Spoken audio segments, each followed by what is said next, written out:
I'm writing this down because nobody believes us. Not our families, not our friends.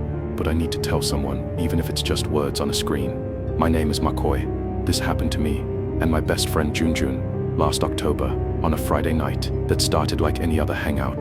The house belonged to Junjun's uncle, this old two-story place in a subdivision, about 20 minutes outside the city.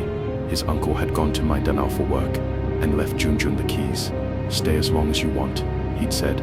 We saw it as perfect, free place to chill, away from parents asking questions, room to just be ourselves. Junjun arrived at my place around 7 p.m. We grabbed some fried chicken from Jollibee, bought beer from the sari-sari store, and headed over. The sun was already setting, painting the sky that orange-red color that only happens in the Philippines. We didn't think about it being dark soon. We never do at that age. The house sat back from the road, surrounded by walls and overgrown plants. Nothing unusual. It was quiet, that suburban quiet where you can hear crickets and the occasional stray dog. Junjun unlocked the metal gate, and we walked up the driveway. "Bro, it's a bit creepy, huh?" I said, half joking. "No worries. You'll see once we turn on the lights," Junjun replied, walking ahead to unlock the main door. The house smelled like closed spaces, dust and old furniture, and something else I couldn't place. A bit musty. Junjun flicked on lights as we went through. Living room, kitchen, back area. Everything seemed normal.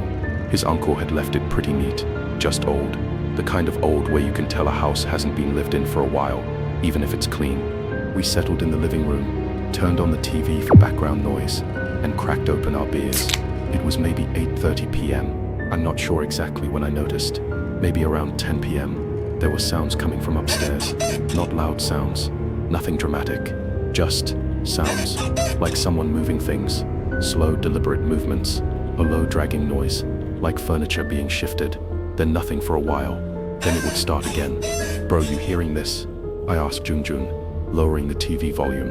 He had his head tilted, listening. "Yeah, I hear it," he said quietly. We sat there for a minute, not talking, just listening. The sound happened again, that dragging, scraping noise from what sounded like the master bedroom directly above us. "Maybe rats," Junjun said, but he didn't sound convinced. His voice had changed, tighter. "Rats don't drag furniture, bro. It's just the wind suddenly," he suggested. But there was no wind. The night outside was still and quiet. We tried to ignore it and go back to watching whatever was on TV, but neither of us was really paying attention anymore. The sounds would happen every few minutes. That dragging, that moving, sometimes a soft thump, never loud enough to be certain of, but definitely there. "Maybe your uncle left a window open and something knocked something over," I offered around 11 p.m. "Yeah, maybe," Junjun said. He stood up. "I'll check." I watched him go upstairs. The lights were on up there. He'd turned them on earlier when we first arrived. I could hear his footsteps on the wooden stairs, then overhead in the hallway, moving toward the master bedroom. Then he stopped. I didn't hear his footsteps anymore. Just nothing. I waited maybe 30 seconds, which feels longer than it sounds when you're sitting alone in a quiet house. "Junjun?" I called up the stairs. No answer. "Yo, Junjun? What is it? It's dark up here. Be careful," he called back finally, his voice strange, higher pitched. That was a weird thing to say. The lights were on. I could see the hallway from where I was sitting. "What do you mean it's dark?" "The lights are on," I said. He came back down, walking slowly. When I saw his face, I felt something twist in my stomach. "The master bedroom," he said quietly. "The lights, they're off, but I already turned them on." We went upstairs together. The hallway lights were on, and everything seemed normal. Just an old hallway with family photos on the walls, a bathroom, some storage. But as we approached the master bedroom, it got noticeably colder. Both of us felt it. The master bedroom lights were definitely off. Junjun flicked the switch. Nothing. He flicked it again. Still nothing. "Okay. Broken switch," he said, trying to sound casual. "Or blown fuse, maybe." I turned on my phone flashlight and pointed it into the room. The double bed was neatly made with a blue duvet. There were indeed lamps on both sides, both dark. The window was closed. Nothing was out of place. No signs of anything falling or being knocked over. "The sounds we heard," I said slowly. "They came from here, right?" "Yeah," Junjun said. His jaw looked tight. We stood in the doorway, not going in. I don't know why we both felt like we shouldn't go in. We just didn't. "Electrical problem," Junjun said finally. "That's all. Let's check the circuit breaker. The circuit breaker was in a utility room downstairs. Everything looked normal, all switches in the right position. We flipped the master bedroom breaker off, waited 10 seconds, flipped it back on, and went back upstairs. The lights came on this time. We stood there, looking at the room. It was just a room, completely ordinary in the light, but I could still feel it, that cold spot, centered somewhere in the middle of the room. Okay, Junjun said. Mystery solved. Loose connection or something. He didn't sound like he believed it. We went back downstairs and tried to settle back in, but something had shifted. The house didn't feel the same anymore. It felt like we were being watched, not in an obvious way, just a presence. You know that feeling when someone's looking at you and you turn around and catch them? That feeling, but constant, coming from nowhere and everywhere at once. We put on a movie to distract ourselves. Action film, something loud and normal, but I kept feeling it, and I noticed Jong kept glancing toward the stairs.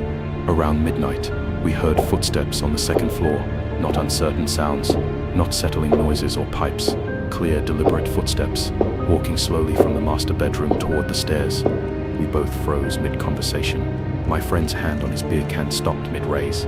Creak, creak, the footsteps on the stairs, slow, methodical, like someone was coming down one careful step at a time. That's not the wind, bro, I whispered. I know, Junjun whispered back. His face had gone pale. We watched the stairway. The footsteps continued, getting closer to the bottom. Creak, creak, creak. Then they stopped, right at the bottom of the stairs.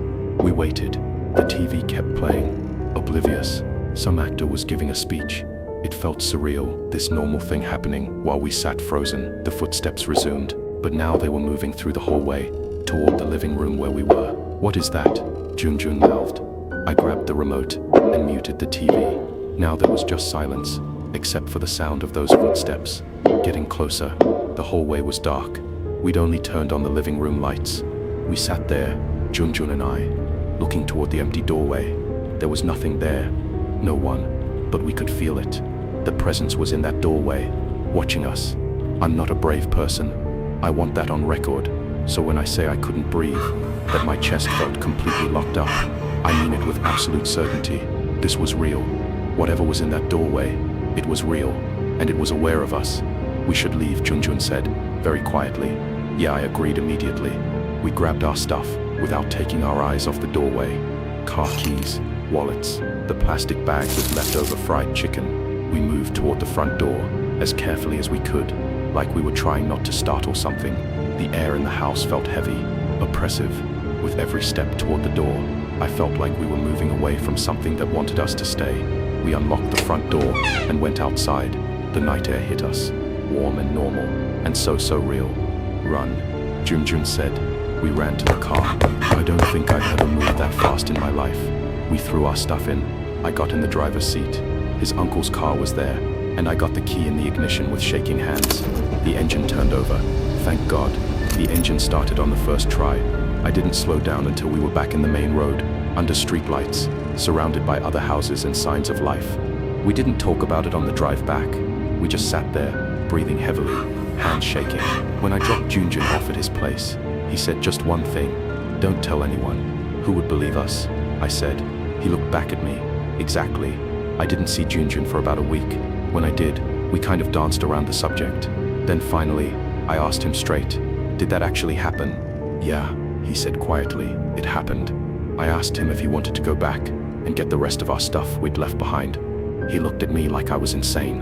I'm never going back there, he said. A few weeks later, I worked up the courage to call his uncle. I told him the lights in the master bedroom weren't working. He said that was strange. He just had them checked before he left. He also mentioned, almost casually, that his housekeeper had quit suddenly. Wouldn't say why, just that she didn't want to come back to the house. Too many strange things she'd told him. I never asked him to go into detail. That house is still there. It's still empty, as far as I know. I drove by once about 2 months after that night, just to see if anything looked different. It didn't. Just an old house in a suburban subdivision. In the daytime it looked almost normal. But I know what we heard. I know what we felt. I know we were not alone in that house. And somewhere in the back of my mind I sometimes wonder, what would have happened if we hadn't left?